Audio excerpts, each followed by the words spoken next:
Bienvenue à cette nouvelle exploration.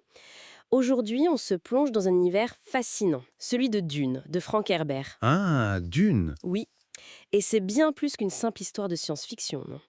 On dirait un miroir de notre monde, de nos propres défis. Tout à fait. C'est une œuvre qui brasse des thèmes fondamentaux. Le rapport à l'écologie, les jeux de pouvoir complexes, la nature humaine face à son destin, la conscience. C'est ça. Et c'est justement ce qu'on veut explorer aujourd'hui.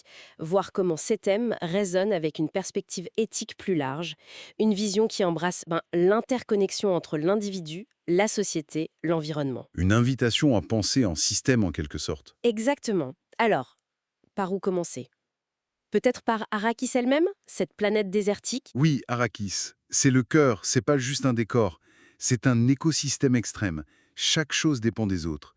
La survie y est euh, une science. Et les Fremen, ils incarnent ça parfaitement. Leur mode de vie, c'est une leçon d'intelligence écologique. Ah oui, les distils pour recycler l'eau du corps, leur relation au verre des sables, C'est une éthique de la présence, du lien. Ils ne cherchent pas à dominer la nature, mais à collaborer. à s'y intégrer. Le désert, de toute façon, il impose l'humilité. Il dissout un peu l'ego. C'est une sagesse née de la nécessité, quoi. Et une compréhension profonde que survivre, c'est faire corps avec l'environnement. C'est ça. Une interdépendance radicale. Mais cette sagesse, elle se heurte à la convoitise de tous pour l'épice. L'épice, la ressource clé qui permet le voyage spatial, qui étend la conscience. Et là, on tombe en plein dans les jeux de pouvoir. Ben oui, l'Empire, les grandes maisons, la guilde spatiale, tout le monde veut contrôler Arrakis et son trésor. Sans oublier les Bene Gesserit, cet ordre de femmes qui manipulent en coulisses. Exactement. Avec leur missionnariat protectiva, elles sèment des légendes. Elles préparent le terrain politique sur des siècles. C'est... Vertigineux. Et au milieu de tout ça, il y a Paul Atreides. Son don de pression, c'est presque une malédiction. Complètement. Il voit le djihad sanglant qui va être mené en son nom. Il voit la tyrannie naître de l'idolâtrie qu'il suscite. C'est là qu'Herbert nous alerte, non? Oui, cette mise en garde contre les sauveurs, les prophètes, c'est très fort. Méfiez-vous des figures charismatiques. Paul est piégé. Le système, les attentes des Fremen, tout ça crée le tyran qu'il ne veut pas être.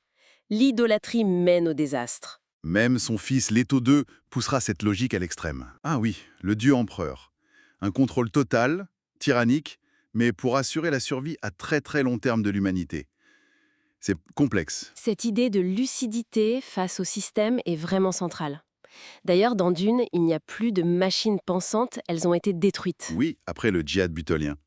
Et ça a forcé l'humanité à développer ses propres capacités intérieures. La discipline mentale des Bene Gesserit, la maîtrise du souffle chez les Fremen, les Manta qui sont des ordinateurs humains. C'est comme un appel à réinvestir notre propre conscience, nos propres potentiels. On sent presque des échos de sagesse ancienne là-dedans, peut-être le zen ou le soufisme.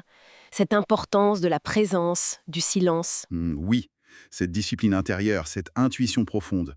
C'est pas pour se retirer du monde, mais pour y agir avec plus de discernement. Un appel à la lucidité, à la responsabilité individuelle et collective. Et cette démonstration incroyable de l'interconnexion de tout. Écologie, politique, spiritualité. C'est ça, tout est lié. Le grand défi, c'est de dépasser les visions simplistes, de choisir la conscience plutôt que la croyance aveugle, quoi. Pour celles et ceux que cette réflexion intéresse, cette exploration d'une éthique plus globale, qui connecte le personnel, le collectif, la compréhension des systèmes, La chaîne L'éthique intégrale propose justement d'approfondir ces pistes.